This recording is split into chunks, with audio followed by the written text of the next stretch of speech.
Blair Jenkins, who's the Chief Executive of Yes Scotland, and Dennis Canavan, who is the Chair of the Yes Scotland Advisory Board. Welcome to you both. We've got well, maybe about 90 minutes for this session, but I would remind members, if they would, to keep their questions short and to the point. If we could have answers that are equally concise, that would be very helpful, because there's, I dare say, a broad range of issues.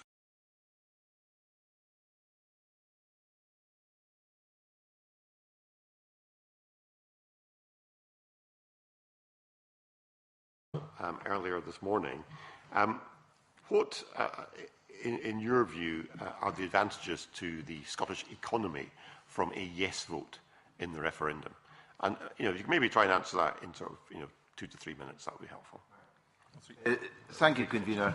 I'm a convert to the cause of independence, and my conversion is not based on any emotional experience. It's based mainly on my parliamentary experience. I spent 26 years as a member of Parliament at Westminster, followed by 8 years here in the Scottish Parliament. I've been retired now for 7 years, and that's given me time to think, and I have come to the conclusion that Westminster is increasingly out of touch with the people of Scotland on economic as well as political matters. Whereas the Scottish Parliament, although it's not perfect, but I think it responds far more readily and far more positively to the values, the needs, the wishes, the aspirations and the economic priorities of the people of Scotland. And let me just take just a few examples. Radical land reform, absence of tuition fees for university students, care of the elderly, no prescription charges for NHS patients. But of course, the powers of the Scottish Parliament are very limited. Most of the big decisions, the big political decisions and the big economic decisions are still taken at Westminster. And I believe that with independence, the Scottish Parliament could do so much more economically and politically. I say to myself, and I say to you as distinguished members of the Scottish Parliament, if the Scottish Parliament can be responsible for important services such as education and the National Health Service, why should it not be responsible for taking decisions on whether or not we should be involved in illegal warfare or whether we should have nuclear weapons? And similarly, on the regulation of financial institutions, if the Scottish Parliament had powers over that, we'd be able to have, to my mind, a better regime, stopping bankers filling their pockets with big fat bonuses while bringing the country to the brink of economic disaster. And if we had powers over tax and national insurance, then we'd be able to introduce a fairer, more progressive system of taxation and a fairer system of benefits too, including the abolition of the iniquitous bedroom tax, which would never have seen the light of day if we'd had complete independence in our Parliament. So, in conclusion, I see independence not as an end in itself.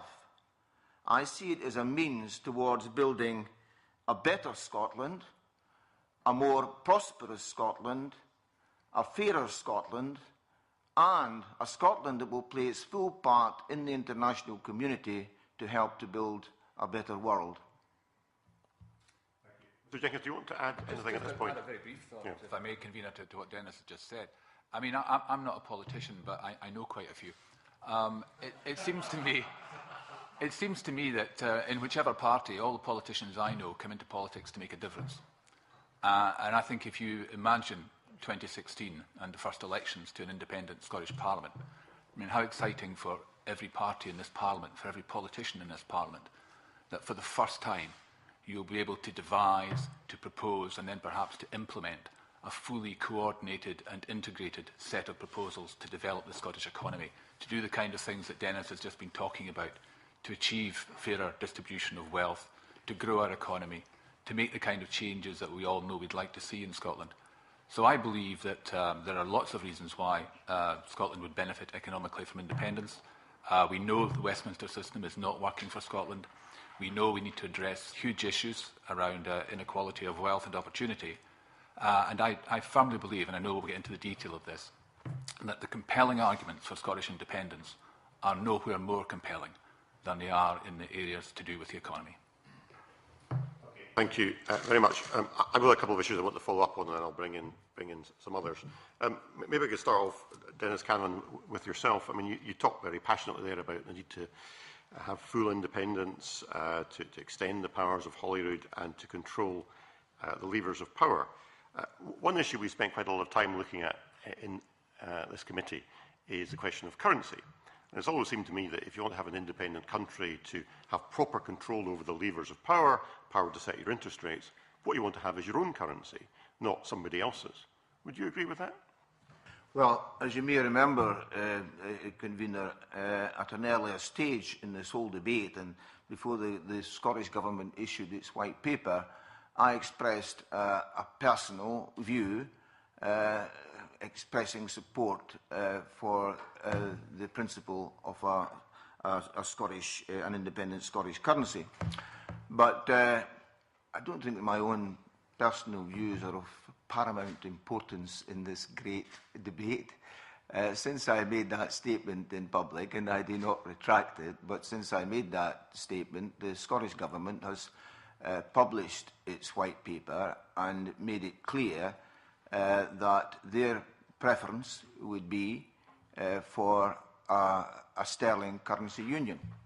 And that, therefore, bearing in mind that the Scottish Government received a mandate from the people of Scotland to have this referendum and to negotiate on the terms in the aftermath of a yes result in that referendum, then as a good Democrat, I accept that the Scottish Government has the democratic right to proceed and to try to get negotiations going regarding a sterling currency union. But you believe, as indeed I do, that if we were to be an independent country, we should have our own currency, because that gives us the maximum economic freedom. Why then do you think that the Scottish Government in their white paper are not proposing that, if that's the optimum outcome? Is it just because they're not trying to scare the horses in advance of the vote in September?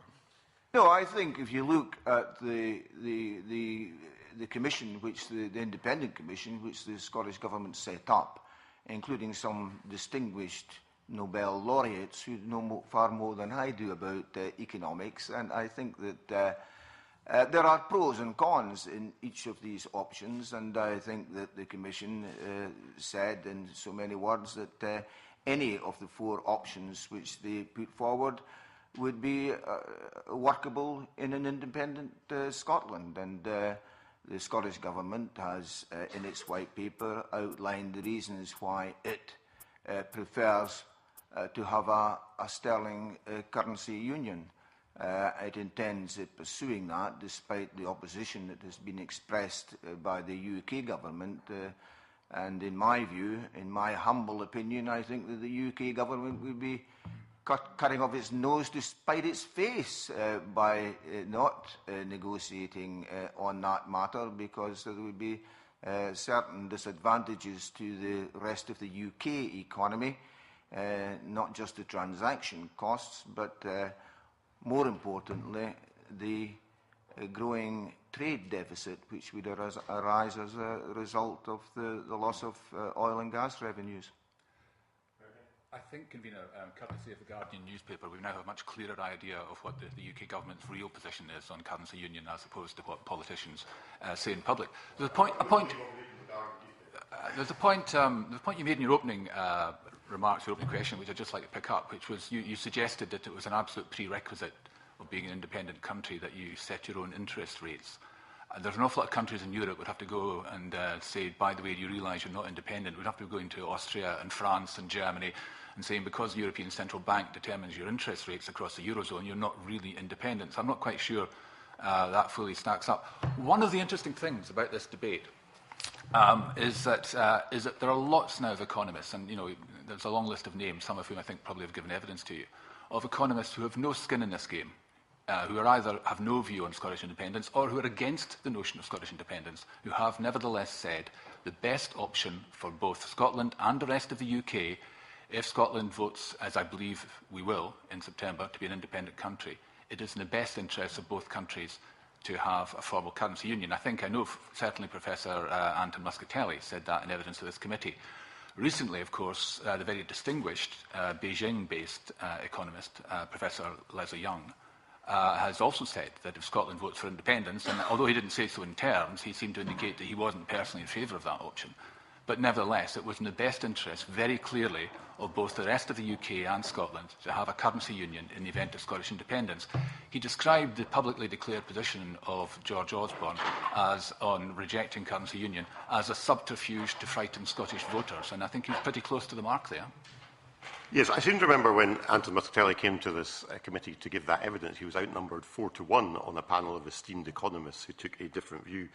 And if we're banding around esteemed economists, the Nobel laureate Paul Krugman has described the White Paper's monetary proposals as deeply muddle-headed. But can I just ask one more question, because it follows up on something that Dennis Canavan said about the White Paper. What is Yes Scotland's position on the Scottish Government's White Paper? Do you endorse it? We endorse it insofar as that will be the starting point of negotiations.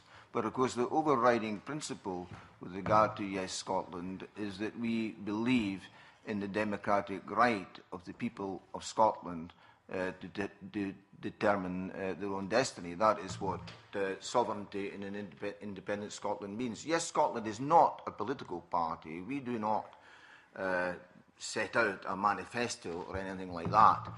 But we accept that the Scottish Government got the democratic mandate from the people of Scotland to have this referendum, and they therefore have a right under duty, the Scottish Government that is, to set out their proposals in that White Paper for what they presumably hope will be not just the Scottish Government in the interim stage of the negotiations, but when the election comes to the first independent Scottish Parliament in 2016, I dare say the present Scottish Government will be hoping that they will continue to be in government, but that remains to be seen. It will be up to each of the parties contesting the 2016 first elections to an independent Scottish Parliament.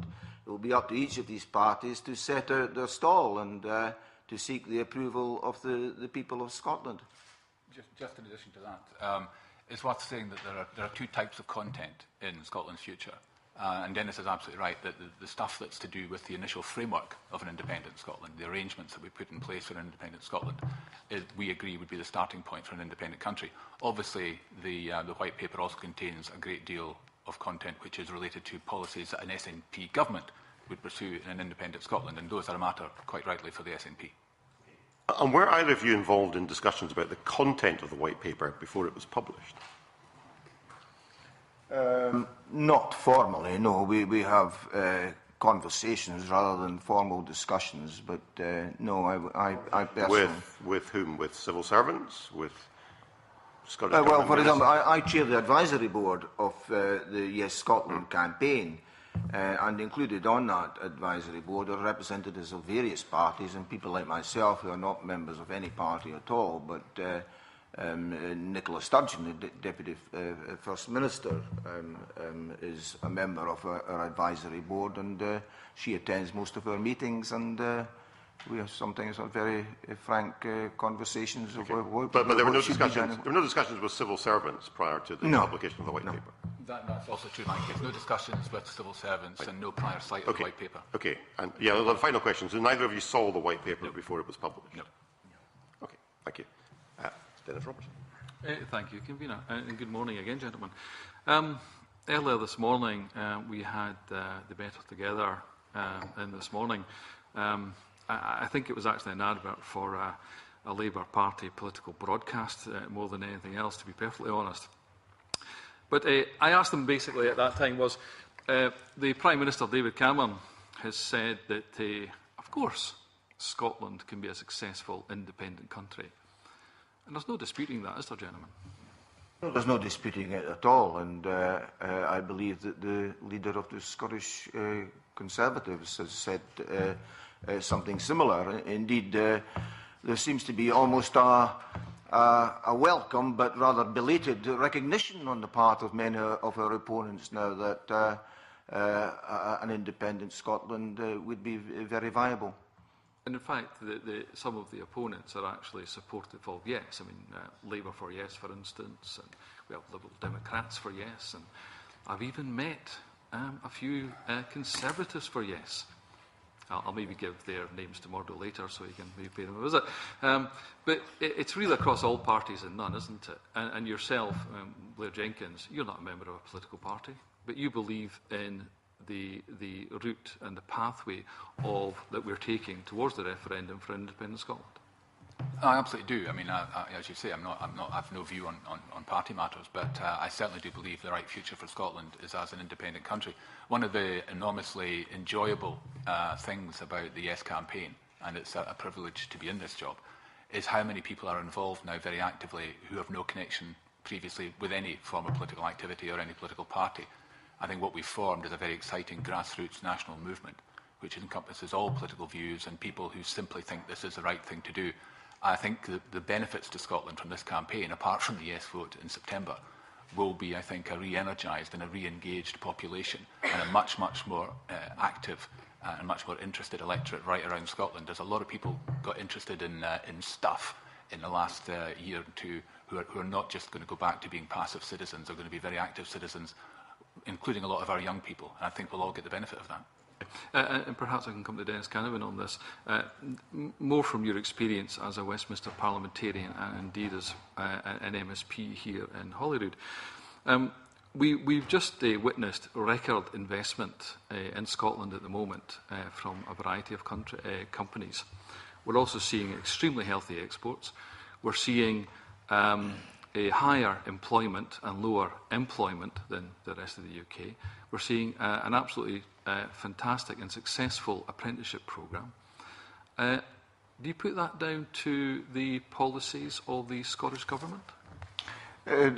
Partly, yes, but I believe that if the Scottish Government, accountable to the Scottish Parliament, had all the economic and fiscal levers available to it, then it would be able to do so much more to regenerate the Scottish economy, to grow the Scottish economy and to create more jobs. The point is that companies, external companies that have maybe no political axe to grind, are continuing to invest in Scotland regardless of a referendum. They have the confidence that regardless of outcomes, that there's success is in the horizon. Yes, I think that that is a fair comment. That particularly with regard to inward investment, I think that there is a good story to be told, and many potential investors do not seem to be put off by the prospect of a referendum. And I also recall a previous referendum in 1997 and the previous one to that way back in 1979, when there were all sorts of scare stories about potential investors being put off in the event even of a devolved Scottish Parliament. Well, the Scottish Parliament has now been up and running successfully for 15 years, and I think that most of these scare stories seem to be unfounded. I too remember the referendums that you referred to, and also remember that there were promises then of additional powers to Scotland. They weren't really forthcoming at the time, were they not? Well, there was the famous case, of course, of a former Conservative Prime Minister who indicated that in the event of the Labour government's proposed devolved Parliament or Assembly, as it was called, not coming into existence, then a future Conservative government would in fact bring forward better proposals for an Assembly or devolved Parliament. But, well, we all know what happened then. And as a result, the Scottish Parliament, with the creation of that Scottish Parliament, was postponed for 20 years, and I think that there was a missed opportunity for the people of Scotland. Perhaps finally, could I just one point, Deputy Convener, just because it's the most independent and objective interpretation I've seen on this point about investment coming into Scotland in the current context was from the Ernst & Young UK attractiveness survey last year, where they said the possibility of independence and its potential knock-on impacts on areas such as corporate taxation appear to be having little effect on foreign direct investment decisions. So there's certainly no sign of investors being deterred from coming to Scotland. If anything, the reverse appears to be true. So finally, I mean, why do you think then that Better Together seem to be wishing to promote the fact that it would be a threat to Scotland's investment if the referendum were to happen, and we know it's happening, and if we became independent, that we would see companies up sticks and go? Well, I think that's a question you'd be better putting to the Better Together representatives, but I think... I'm not sure they would have answered it. But I think if you look at the political situation, I mean, most of the leading lights in Better Together have got a vested interest, a vested political interest in keeping the status quo and keeping the power at Westminster. Could I make just perhaps a general observation on the question you asked there, which is to say that I think, as a generalisation, because there is so little that you can find fault with and so little that's negative about the current and historic data relating to the Scottish economy, I think in order to deter people from voting yes, you have to project all sorts of fanciful and fearful notions into the future, given that the published data is pretty hard to refute. Fine, thank you. Okay. Margaret McDougall. Thank you, and good morning, gentlemen. To Dennis Canavan, you mentioned in your introductory speech that fairer taxation and welfare services would be one of the benefits if we had an independent Scotland.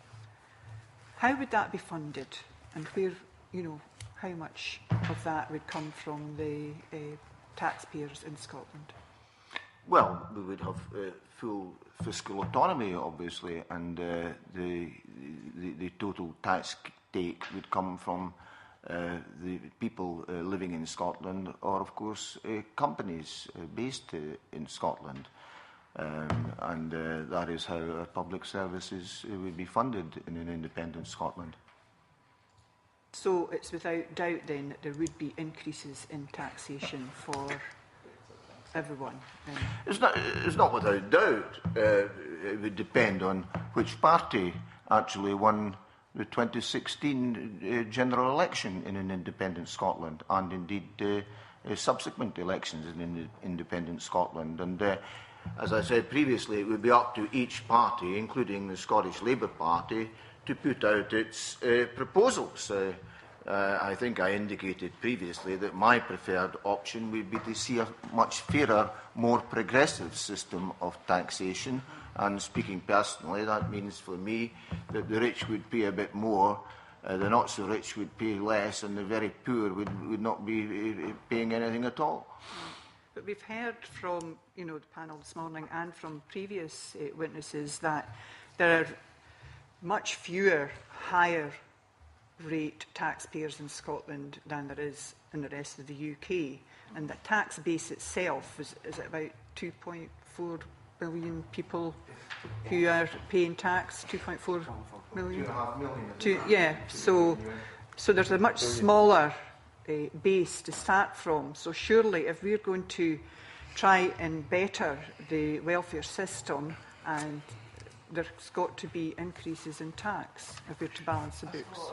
I listened to some of what Alistair Darling said previously, and I think that he indicated that size is not of paramount importance, that even a relatively small country can bring about a degree of redistribution of wealth. But of course, we've also got to look at the creation as well as the redistribution of wealth. And I have every confidence that in an independent Scotland, we would have a government or governments elected that would get a balance between the need to create wealth while at the same time ensuring that that wealth which is created is more equitably distributed amongst the people of Scotland. And how long do you think it would realistically take to set up a new tax system and all the relevant institutes around that? I think the present Scottish Government has indicated that there would be a transitional stage where they would be using basically HMRC, or at least in part.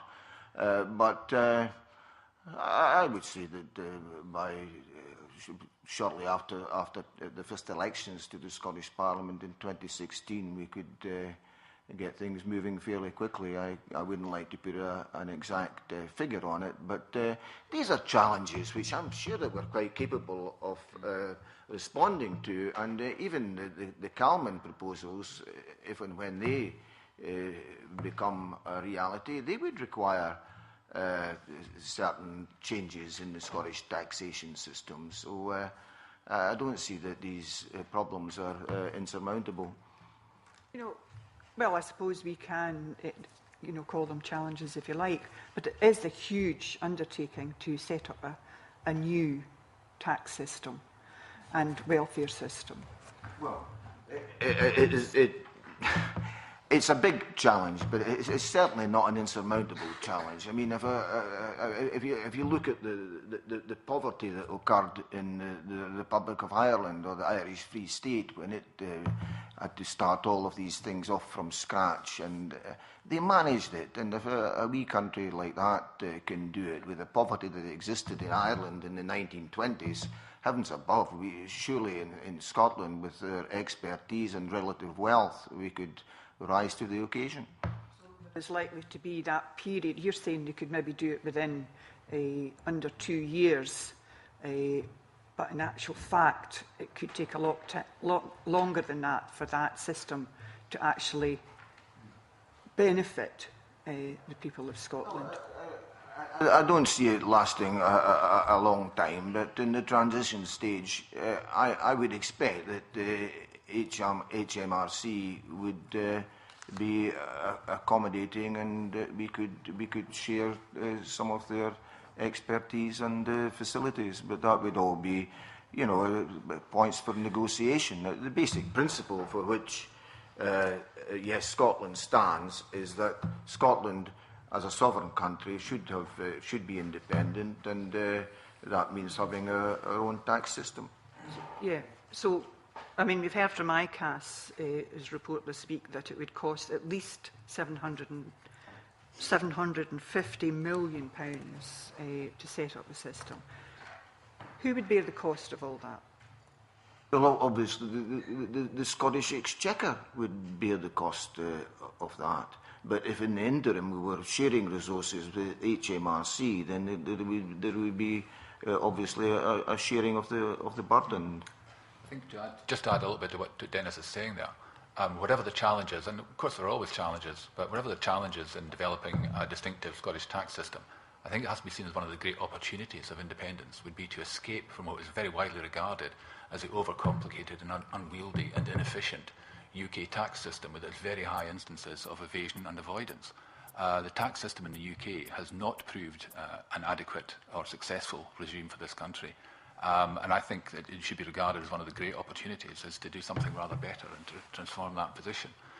I think on your broader point about taxation, I think politicians in this Parliament, any party coming to the electorate in 2016 seeking to raise taxes, would face the problem that there has been a general loss of public trust in politicians and confidence in politicians, which I have to say is not particularly to do with the politicians in this Parliament, and is much more to do with the politicians in the Westminster Parliament.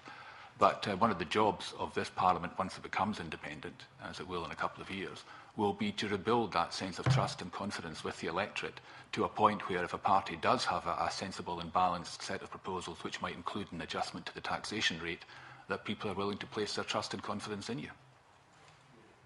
Right. If you're to pay, for good services, you've got to pay someone, there's got to be a balance there. So you can't just say, well, it'd be, idealistically, we would like to start from scratch and have a much better tax system. But you've got to be realistic and say, well, there is a cost to that. Yeah, but we have the great advantage. And no matter which political party would be in, you've got to balance the books. So if you want to have a better welfare system, you've got to pay for it. Well, we know from all sorts of people, and fairly recently from the Bible of the City of London itself, the Financial Times, that an independent Scotland would begin life with a stronger set of public finances than the rest of the UK. And we also have the benefit now of 30 or more years of official data to demonstrate that relatively the Scottish economy, Scottish public finances, have been in a better and healthier state than those of the UK as a whole. So again, I think we ought not to be afraid of any challenges in this. This is the stuff that independent countries do. The opportunities far outweigh the challenges. Okay. Alison Johnson. Convener. Good morning. I think I'll probably address this question to Dennis. You said at the beginning this morning that Westminster is increasingly out of touch with the wishes of the Scottish people.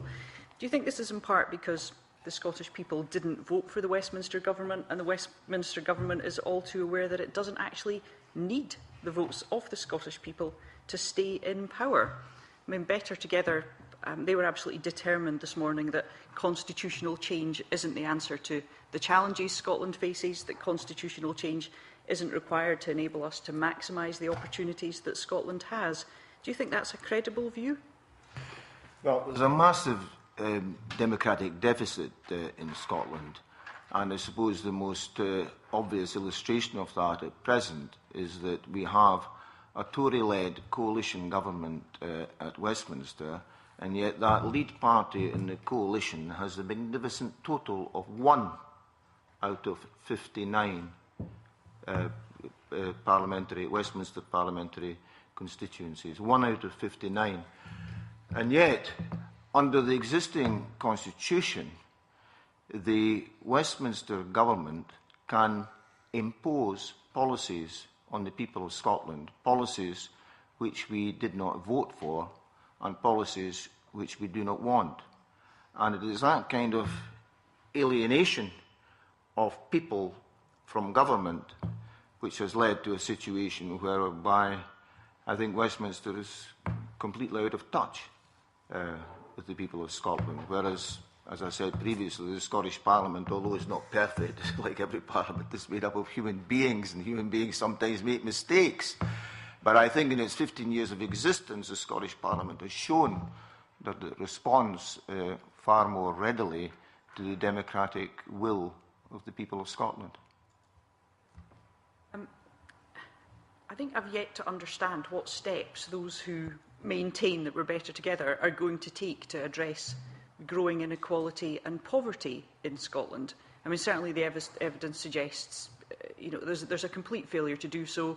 There's no vision from Better Together as to how they intend to bring about the change that's so clearly necessary. What opportunities would a yes vote provide? Well, if I could comment just briefly on the Better Together statements. They claim that because there's a bigger pool, that gives more opportunity for the sharing of resources. These are the terms that they use: better together, pooling and sharing of resources. But it hasn't worked. I mean, it just hasn't worked, because we have now in the UK the fourth most unequal society in the developed world, whereas in Scotland, with the advantages of an independent Scottish Parliament, we'd have all the economic levers at our disposal to bring about a fairer distribution of wealth. And I do think that there is a will within the people of Scotland to accept a fairer, more sharing society rather than what we have at present, where the gap between the rich and poor is getting wider instead of narrower. Could I just add a little bit to that? I think it's worth saying, I mean, you're absolutely right about the levels of inequality. It's worth saying that this is not just a feature of life under the current UK government or of just the recent years of the UK. I mean, the OECD has made the point that the levels of income inequality in the UK have risen faster than in any other developed country since 1975. So this is not a recent phenomenon in the UK. This is the levels of inequality, the rise of inequality and the loss of opportunity for so many of our people is something that goes back years and years, and it's not a phenomenon of the last few years. In terms of what Scotland could do to address some of these things, I mean, there is a need, I think, to do two things. Clearly to grow the economy, and then within that growth to achieve a fairer distribution of wealth and opportunity. And I believe that this Parliament, when it has all of the economic levers at its disposal, will do more to bring in more investment.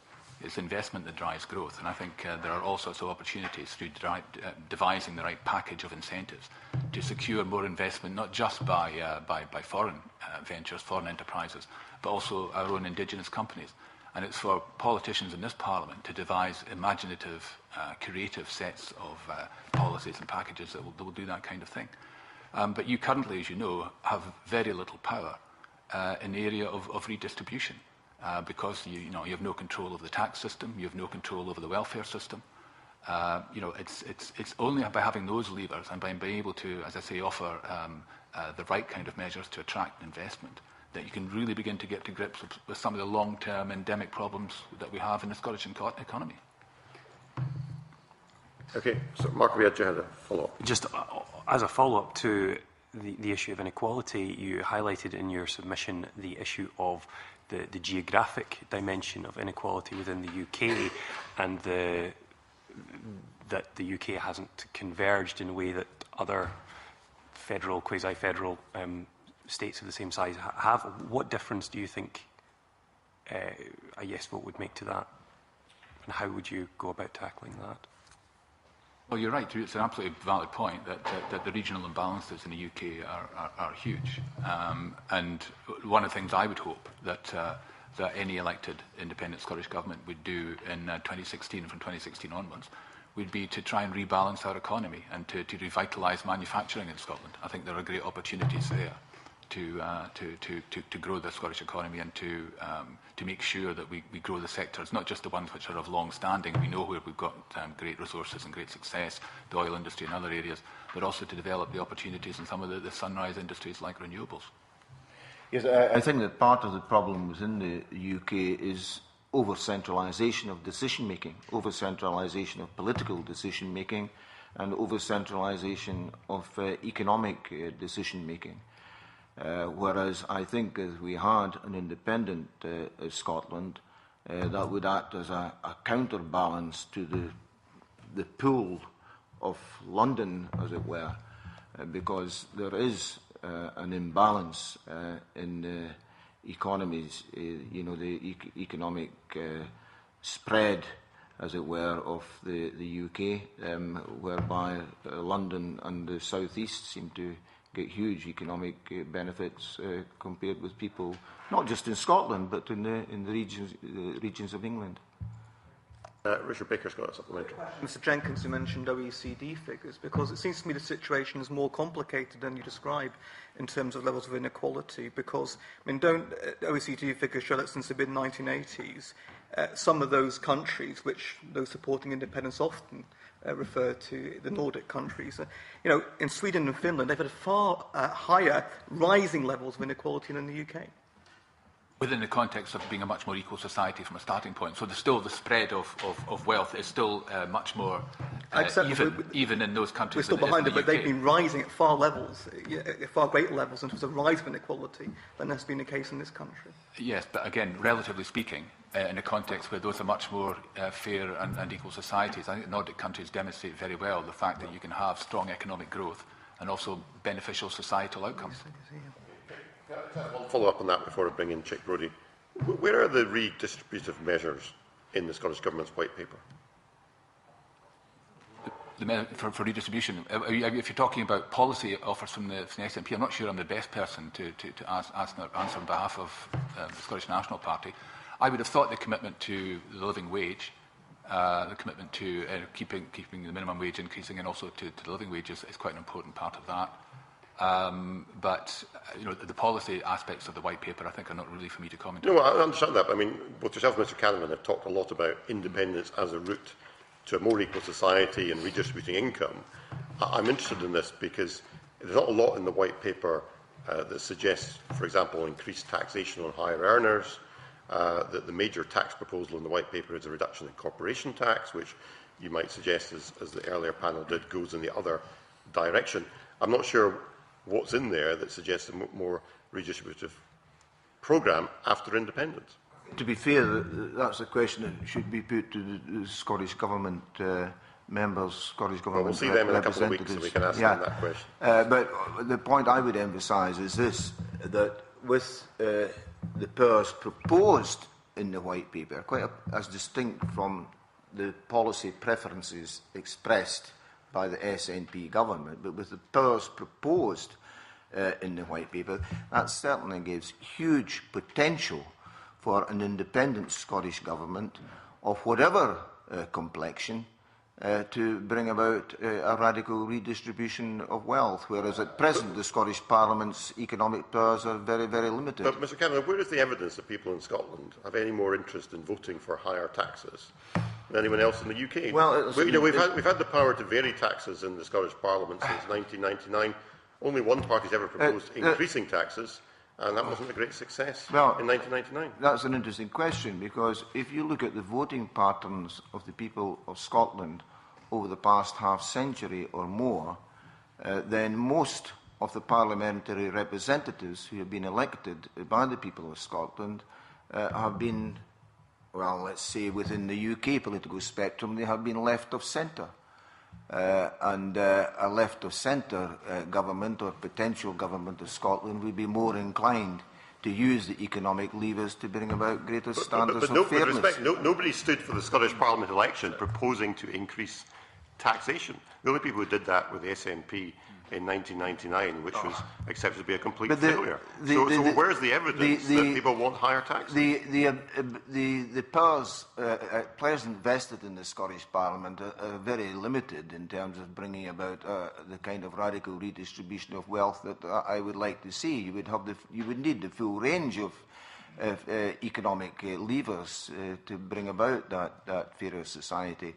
Could I just a little bit to that, Convener, since you raised the point? I think it goes slightly back to what I said earlier, which is I think if you're going to talk about an increase in taxation levels, then you have to do what the Nordic countries have succeeded in doing, which is have a very high level of trust between the electorate and the politicians who serve them. Where people have a high degree of trust, I think they're more willing to believe that what they pay in taxation is going to be wisely invested and will provide them with better public services. The tax differentials between UK and the Nordic countries are not as high as is sometimes represented, but such differences as there are, and there are differences, I think are based on a different kind of relationship of trust and confidence between the people and the politicians. All right, thanks. Right, Chick Brody. Again, perhaps I can help the convener walk through Scottish Futures, because this dwelling, the old traditional parties in London on higher taxes, doesn't, of course, look at the consideration and the elements in the paper which looks at how we develop higher incomes and more revenue and growth in the economy. So I think a high productivity, high wage economy is quite the thread runs quite clearly through the Scottish Futures paper. Just on high wages, I wonder if I may ask Dennis particularly, in a conversation or question I had to Alistair Darling this morning about his sharing of Christmas cake with Fred Goodwin, and why didn't he react sooner? That's Italian Christmas cake. Appears I don't have to go through Scottish Futures now. Also, I've got to go through Mary Berry's cookbook. On the 2nd of May 2012, Mervyn King, the Bank of England governor, said that action during Alistair Darling's tenure as Chancellor had been too late, and that bold action in October 2008 could have happened sooner.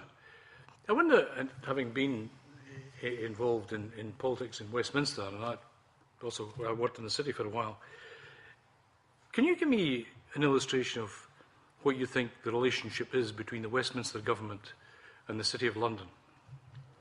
Well, I think that even Alistair Darling hinted in his earlier remarks that in retrospect he and other government ministers adopted too light a touch on financial regulation, and as a result the City of London was able to just do what they did, and as a result the country was on the brink of economic disaster. It's all very well being wise after the event, but I would hope that, as I indicated earlier, that an independent Scottish government would learn lessons from the past and we would have a better system of financial regulation of banks and other financial institutions, for example, stopping the culture of bonuses, stopping or at least having a better system of monitoring potential takeovers. I think that that kind of thing, as well as just stop encouraging the whole culture of debt, which seem to be bringing problems for many businesses and many individuals. Thank you for that.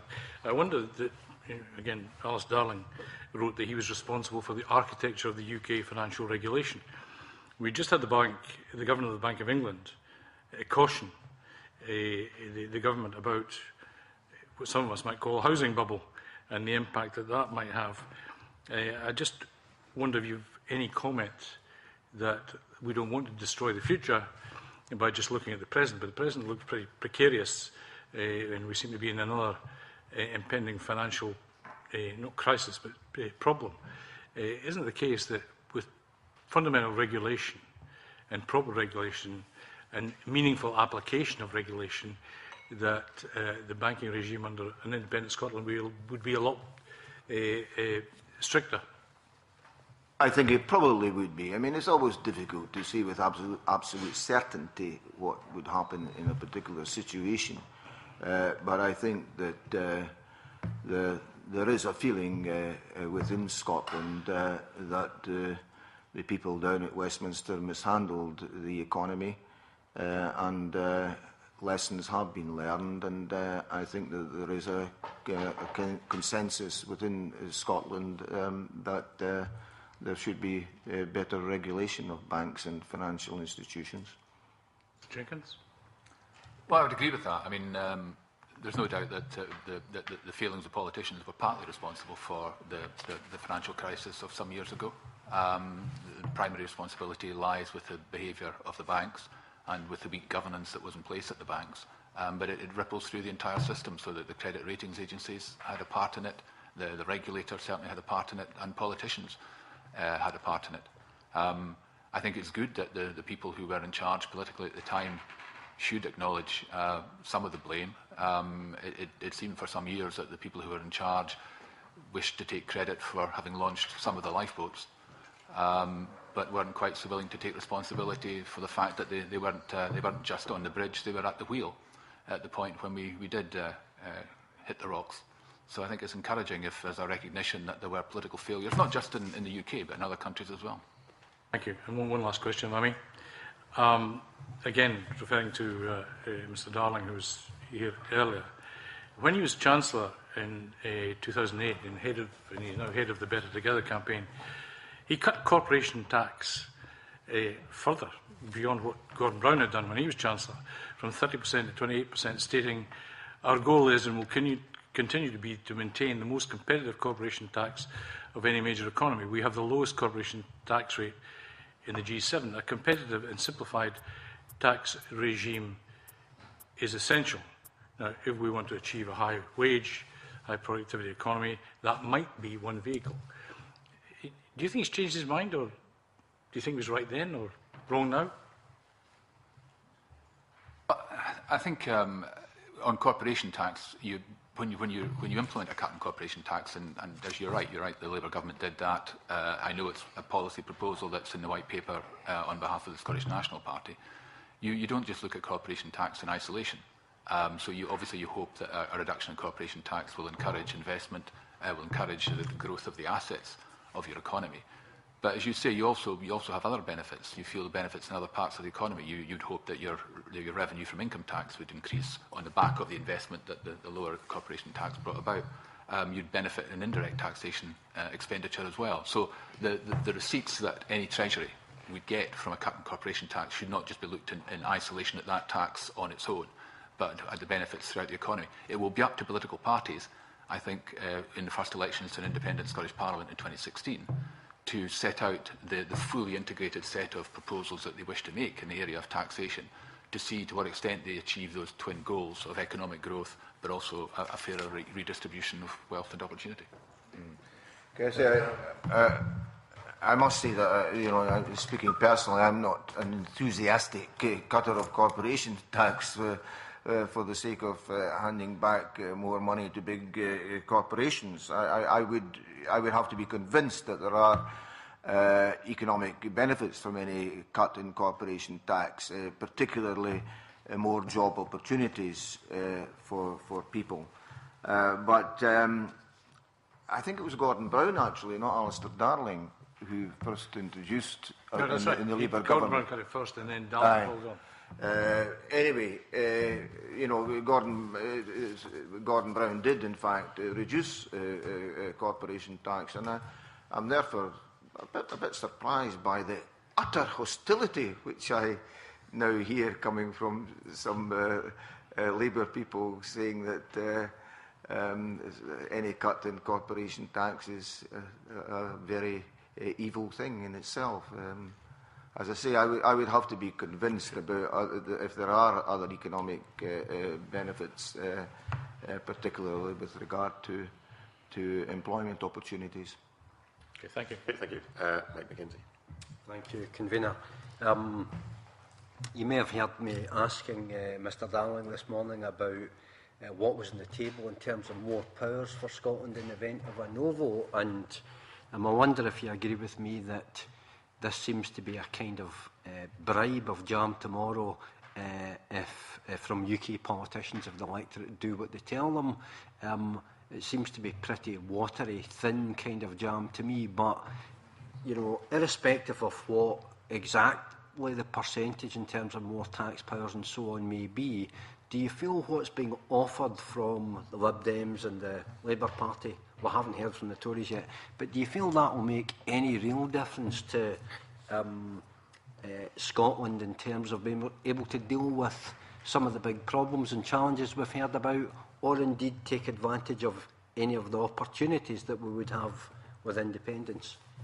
Well, of course, there's no way in which any of the Westminster-based parties can guarantee more powers. They seem to differ. If you look at the three major Westminster parties, the Tory party has still to come out with, I think it's Lord Strathclyde who's currently looking at the matter, and he will no doubt be coming out with some statement fairly soon, but we'll have to see that before we pass judgment on it.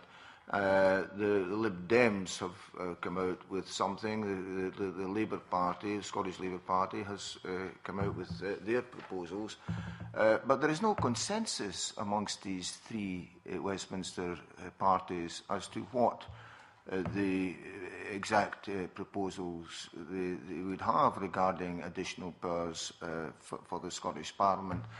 And I'm a bit suspicious because at the time when the referendum was first mooted, there was a suggestion, and I think that the Scottish Government, the present Scottish Government, was fairly receptive to the suggestion of having an additional question about Devil Max, I think they called it, although it was never clearly defined what Devil Max means.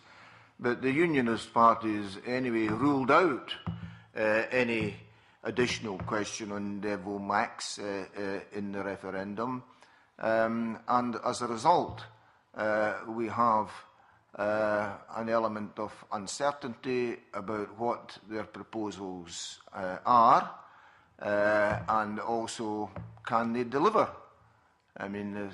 I think if people are seriously wanting more powers for the Scottish Parliament, the only guarantee of getting more powers would be to vote yes in this year's referendum, because heaven knows what will happen in any subsequent general election at Westminster. And of course, there is this basic point that I think it was Enoch Powell who said that power devolved is power retained. And ultimately, sovereignty under the existing constitution, sovereignty is based at Westminster. The Westminster Parliament could, if it wanted, abolish your Parliament, this Scottish Parliament, completely. that this Scottish Parliament at present is a creature of the Westminster Parliament, and that, to my mind, underlines the basic democratic deficit which exists in Scotland at present. Well, just very briefly on the remit of this committee, which is the economy, it would just seem to me that there's no set of proposals from any of the anti-independence parties that would give this Parliament control over all the potential tax sources and tax revenues that an independent nation would have, nor indeed control over the crucial area of welfare and social protection. And I think in the absence of those things, you're talking of something that's very far short of what Scotland needs. Would you agree with me then that really what a very exciting opportunity for Scotland is that with full economic powers to shape economic and industrial policy and build the kind of high wage economy that we've talked about, that's the real prize, the real opportunity in economic terms, and that in itself would result in a higher tax take actually without raising levels of taxation, even if we continued with similar levels. Building that high-wage, fairer economy would in itself give rise to higher tax. I agree that it's not simply the case that you're dependent on increasing the tax rates in order to get a bigger amount of revenue in through the tax take. That if you have more economic growth, more people in employment, then obviously even with existing tax rates you would have a larger amount of tax revenue and therefore be able to afford a higher rate of public expenditure. So the previous debate about the so-called Scandinavian model, or what happens in certain Scandinavian countries, that you must have punitive levels of taxation, it doesn't necessarily follow that if you have sufficient economic growth, then you'd be able to get more income tax and more corporation tax too, and other company taxation income in order to pay for public services. And do you feel there's an opportunity in terms of the white paper commitment to increasing childcare to a proper level, both in terms of reducing the gender inequality, but also in terms of an economic opportunity to create jobs and by increasing participation in the workforce? Of course, yes. Childcare and preschool education are very important. Principally, I would argue for educational opportunity for children, but also the economic benefits for women who want to get into the workplace or return to the workplace before their children start school. Just to add briefly to that, I think I said earlier that yes, Scotland didn't necessarily take a view on the policy aspects of Scotland's future. I have to say, of all the many people I talked to within the broad yes movement and the different political traditions they represent, I think I've found universal welcome for the proposals on childcare, for the proposals on availability of free and universal childcare. For the very reasons Dennis mentions, we have a key strategic need to grow the tax base, to grow the working population, to increase participation in the labour force. And this looks like one of the best ways of doing that. And I think it has very broad support. Final question, Convener, just a short one. Do you agree that in the kind of zero-sum game that the Scottish Government has to work with at the moment on a fixed budget, that it's impossible to make these kind of step changes policies, game-changing policies, because increasing expenditure significantly, for instance, in childcare, implies taking it away from somewhere else that might be, very difficult to do under current circumstances? Yes, indeed. I remember speaking about this in the Scottish Parliament when it was first set up, and indeed during previous debates in the Scottish Constitutional Convention, which led to the creation of the Scottish Parliament.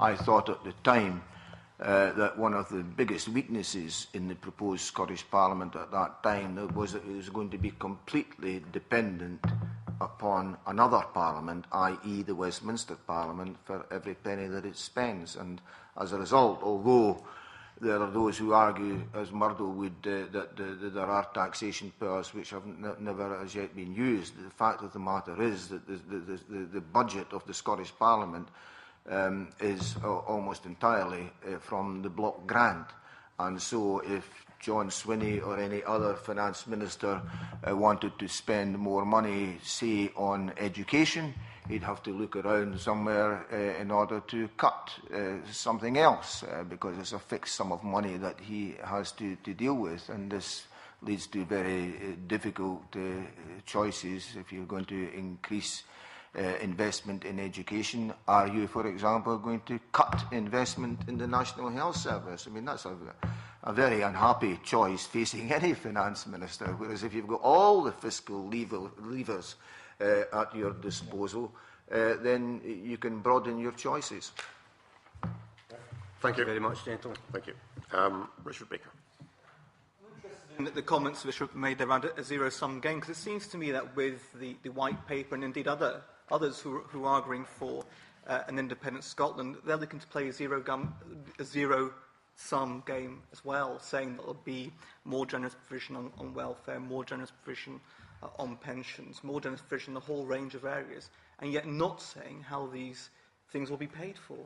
We've come back to the point about taxation levels. There's no detail about where taxation levels will be. Will they be up? Will they be down? Or whatever. I mean, do you not think it would be more honest if those supporting independence said how all these different areas will be paid for? And indeed, if they don't do that, then that case is lacking credibility. I think you're confusing 2014 with 2016. It's for parties in their manifestos in 2016 to say exactly what they propose in terms of the public services that they would like to see in place and how exactly they propose to fund these.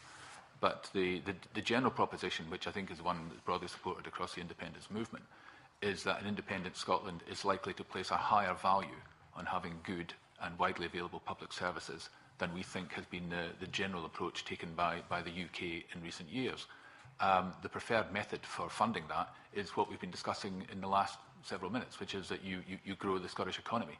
I think the Scottish economy, left to its own devices, would have a far better idea of what will work here economically and create a far more balanced economy and use all sorts of incentives and levers, both to attract that investment we talked about from abroad, which we do well in, but we could do better.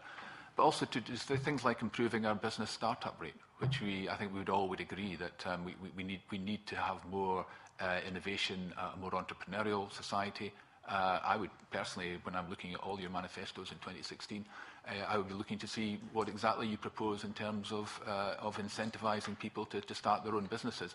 There's some recent data in the American economy which suggested that most of the new jobs being created there are coming from not from existing businesses expanding their workforce, but from new ventures coming into existence. So let's start bringing some new ventures into existence. But the Institute of Fiscal Studies and others, and independent experts looking at our economy, haven't said that any government, or whatever political perplexion which comes in, will have, if Scotland was to be independent, we'd have, great extra resources with a growing economy to spend on all these different pledges which have been made by various parties supporting independence. They said that further austerity will be required. In fact, more difficult choices made over taxation or spending, either increased taxes or cuts spending. Why should your analysis be believed rather than those of independent economists and economic organisations like the IFS?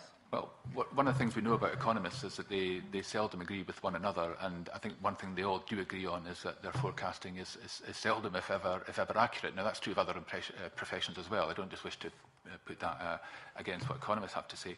But typically, predictive models that economists put forward deal with a certain number of variables. They look at a certain number of variables, and that, for the purposes of international comparison, you're looking to compare a finite set of things. What I don't think any of the forward projections for the Scottish economy take into account, and any of the forward-looking work that's been done take into account, is, I think, if I can put it this way, is one of the things I strongly believe, the far greater energy that will run through Scottish life, through Scottish society and through Scottish economy as an independent country, the determination to make this work. Now, how you measure that or predict that in terms of what it does to productivity, what it does to economic activity, is hard to do, which is why it's not factored into those economic models. But I think, just to mention three things, I think that greater determination to succeed, I think the raising of Scotland's international profile, and I think the enormous amount of goodwill that there would be towards Scotland as a new independent nation, all provide us with an enormously encouraging place from which to start. It wasn't me who said this originally, but it's something I would endorse. it is hard to think of any other, in fact, I'd be keen to have an example cited. It is hard to think of any country that's become independent in the last 100 years, which would be doing so in a more benevolent, a more attractive-looking set of circumstances than will be the case for Scotland. Can I just add, Convener, that it won't be the Institute of Fiscal Studies that will be running the Scottish economy in an independent Scotland. It will be the Scottish Government accountable to the Scottish Parliament. And I can understand Westminster MPs saying, you know, we want to retain power at Westminster, that is our power base, etc. But I find it very difficult to understand people who are members of the Scottish Parliament who, when you say to them, do you want to grow the Scottish economy? Yes. Do you want to create more jobs? Yes. Do you want to eliminate child poverty? Yes. But then when you ask them, do you want the tools to do the job? They seem to be saying, no, we'll just leave that to the guys at Westminster. I mean, there seems to be a lack of confidence on the part of some members of the Scottish Parliament. I would hope that collectively there would be more confidence in the Scottish Parliament, and that people who perhaps are inclined to vote no would, in the fullness of time, see that the people of Scotland and their elected representatives can form a good team to run the Scottish body politic and the Scottish economy. And this is my final question, Convener. But, Ms. Canavan, I hope you also respect the fact that there are those of us who simply believe we benefit financially and fiscally through being part of the United Kingdom. We have more money to spend on public services by being part of the United Kingdom, and that we think the relevance of having a separate country which would not be beneficial to public service and public service investment. For example, I take your point on corporation tax. Now, I rather think you and I are agreed on policies towards corporation tax, but that concern has been expressed, for example, on a race to the bottom on corporation tax. One country cuts corporation tax, another will follow to be more attractive to business investment. Business wins out, and what loses out is investment in the public sector. Don't you think that is a perfectly coherent economic argument, another argument about why we are better working together within the nations on this island? Well, if we look at the European Union, there are still various rates of personal taxation and various rates of company taxation. And that doesn't necessarily lead to a race to the bottom. I mean, it's up to each individual country within the European Union to take into account its own economic circumstances, its own economic priorities, and implement an economic policy which is best suited to the needs of that member state within the European Union, so that most people, and certainly the view expressed in the white paper, is that Scotland wants to be a continuing member of the European Union.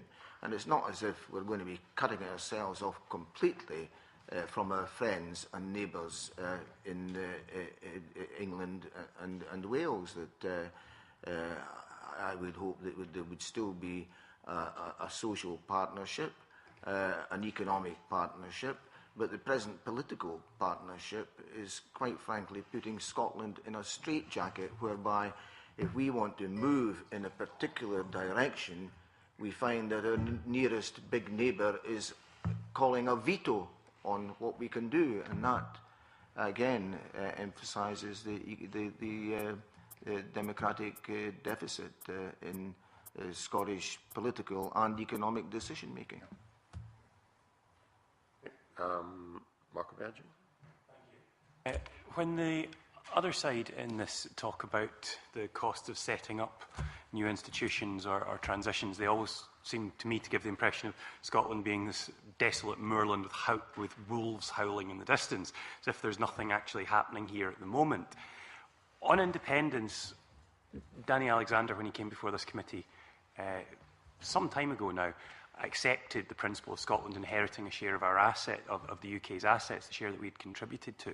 So how significant do you think that will be for the economics of transition, and how much of an opportunity is that for Scotland when, hopefully, we become a newly independent nation?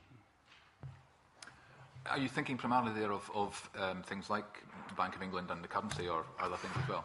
You name it. I believe it's 1.3 trillion in assets. Yeah, I mean, I certainly take the view, I think as do many others, that at the point at which Scotland becomes independent, there has to be an equitable distribution of assets and liabilities, and that's the basis, I'm sure, on which those negotiations would be conducted. But you're right, large parts of the infrastructure of an independent nation already exist in Scotland. We have two successfully operating pensions administration centres, for example. There's a rather regrettable and I'm sure regretted list of institutions produced, I think, by either UK government or Better Together, I can't remember which, that would have to be set up from scratch in independent Scotland. And as I recall, a very large number of the institutions on the list turned out to be things we already had. So I don't myself believe, I would not pretend to you or to anyone else that there will not be a lot of hard work involved in Scotland becoming an independent country. It's important that people in Scotland know there will be a lot of hard work in setting up an independent country. But what I think they also will know and believe when it comes to September is that the hard work will be worth it. Is that what we can achieve as an independent country is going to be worth the fact that we're going to have to all put our shoulders to the wheel and be determined to make it work. There is also, of course, the question of foreign-based assets, including our embassies abroad. I say our embassies because they are at present British or UK embassies, but Scotland would presumably be entitled to a share of these buildings and other assets and resources. It may very well be that in certain circumstances we may want to continue sharing our diplomatic presence with our friends south of the border or with some other European Union country. But this is very relevant to the economy of Scotland too, that very often the diplomatic presence or consular presence involves not just simply looking after people's social needs, but also trying to promote the economy of a country. And I am told by some Scottish business people that sometimes in the promotion of Scotland overseas, there isn't enough emphasis as there should be in terms of that, because again the priorities of the UK as a whole in terms of international promotion may be quite different from the priorities of the Scottish business sector. So I would hope that we could continue to get a share of assets, possibly even in certain circumstances sharing our presence in some of these embassies, but our policy in terms of international promotion of Scotland overseas would be something that would reflect more the needs and priorities of Scottish business. And just as a follow-up, based on what you're referring to there, how much of an opportunity do you think there is for the internationalisation of Scottish business so that, yes, we continue to export to our major neighbouring market, but we also increase our exports globally and turn our face to the world? Well, definitely, I'm with you on that 100%. I think there is a great opportunity there. We know we're already much more of an export-based economy than the rest of the UK, and I think that's something all of us would be determined to improve upon when Scotland becomes independent. I think in terms of the world overall, I think 30% of world GDP involves exports. And it's a crucial part of running your economy that you don't just satisfy domestic market, you satisfy international markets. I think the Scottish brand is a very, very good one. I think, as I said earlier, I think there's an enormous amount of interest in Scotland and goodwill towards Scotland. And if we have the right products at the right price, I think there's every opportunity to internationalise our economy. And are you worried that the UK currently has a deficit of imports over exports of, I think, £72 billion, whereas Spice have told us that Scotland would be at or near surplus in our trade balance? Well, we know, I mean, as I said earlier, we can go back over a number of years, and we know that while both countries have for most years run fiscal deficits, that the position in Scotland relatively has been better than the rest of the UK, and we can see that evidence stretching back not just 5 years but 30 years, that overall we're in a much stronger position. And as I understand it, the projected deficit for the first year of an independent Scotland would look likely to be within the range that, for instance, the European Central Bank regards as a balanced budget. So I think we have every reason to be confident. And lastly, Joan McAlpin. Convener, The Westminster Unionist parties are all committed to the renewal of Trident at the cost of £100 billion, I believe. What are the economic implications for Scotland in that decision, in your view, in the event of a no vote? Well, I think I would be very confident in saying that was money that people in Scotland would regard as being not well spent, as being spent on something that is not only unnecessary but is highly undesirable and against the wishes of people here. I believe, I'm sure I'm right in saying it, with Tony Blair in his memoirs, who said that the only reason that the UK would not dispose of Trident, get rid of the Trident system, was because it had become an important status symbol for the country, as opposed to having any defence rationale any longer. So among the many savings an independent Scotland would make, I and I think most Yes supporters would say that the opportunity to stop wasting so much money on a completely unnecessary and immoral weapon system is one of the strongest arguments for independence. Yes, I have found, going around the country campaigning for a yes vote, that there is overwhelming support for the removal of Trident, and opinion poll after opinion poll seems to indicate that that is the majority view of the people of Scotland. Even people who supported the retention of Trident during the Cold War have now come to the conclusion that it is rather like a very expensive white elephant. It is unusable. We saw that at the time of the Iraq War, I suppose. I mean, much as everybody disapproved of the Saddam Hussein regime, then nobody would dream of using a Trident nuclear weapon in such circumstances because of the massive loss of innocent civilian life which would ensue as a result of the use of such a weapon. So it is militarily unusable. There are strong moral arguments against it due to the almost certain loss of civilian life if it was ever used. But there's also economic arguments against it too, because the money which is spent on a Trident nuclear weapon could be used for things like education or national health service or job opportunities or whatever. So for all of these reasons, I think there would be great economic as well as social benefits from the removal of Trident.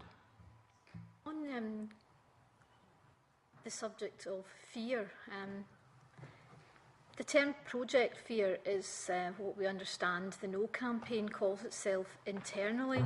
And since the beginning of the year, when Chancellor made his announcement about currency, Project Fear have also talked about a dam-buster strategy of... Yes, I'm coming to that, Convener. To the economic, I'm coming to that, yes, Scotland's economic absolutely. future, please. Yes. A dam-buster strategy approach to their campaigning, which some have criticised as very negative. What do you think the implications of that are on Scotland's economy and also on your own campaign? Well, certainly it doesn't put a good image of Scotland across. I just hope that there are not too many potential inward investors listening to all these prophets of doom and gloom who are in the no camp. You know, and I would hope that they will see the error of their ways. We are too busy in our campaign projecting positive things. You know, we don't scaremonger. I prefer to call our campaign Project Hope rather than Project Fear, or Project of Optimism rather than Project of Pessimism. And I think that message is getting through. And I would hope that even some of our opponents would realise that there is a danger if they are downplaying the success of Scotland, then this could have a detrimental effect on Scotland's economy and other aspects of Scottish life.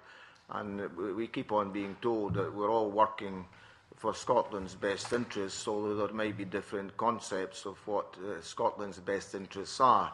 But I do think that we've got to be careful in the language that we're using, because at present the eyes of the world are on Scotland, and if we're projecting Scotland as a place of no hope and all these negative things, then you know, it could have a detrimental effect on Scotland's economy.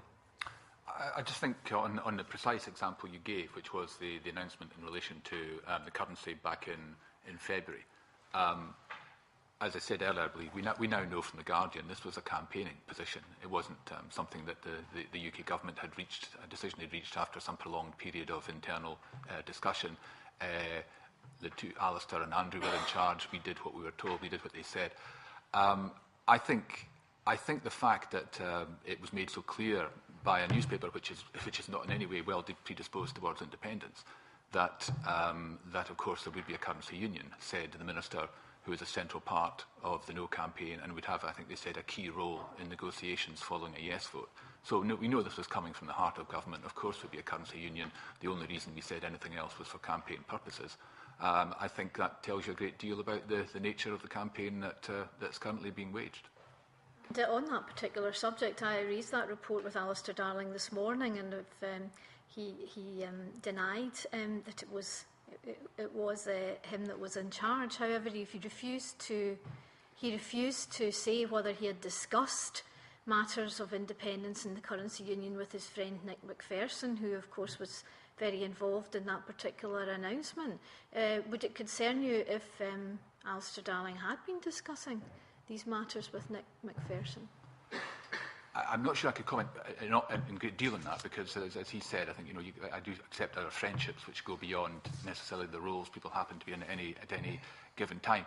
What I think I would say is that the journalist who wrote the story, Nick Watt, who wrote the Guardian story, seems to be very well connected at the Treasury, because he actually broke the news that George Osborne was going to formally rule out the currency union.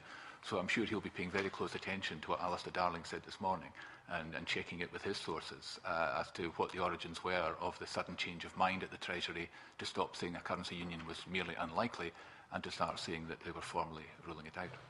Sometimes political collaboration can take place as a result of informal conversations between friends or former friends or civil servants and politicians, etc.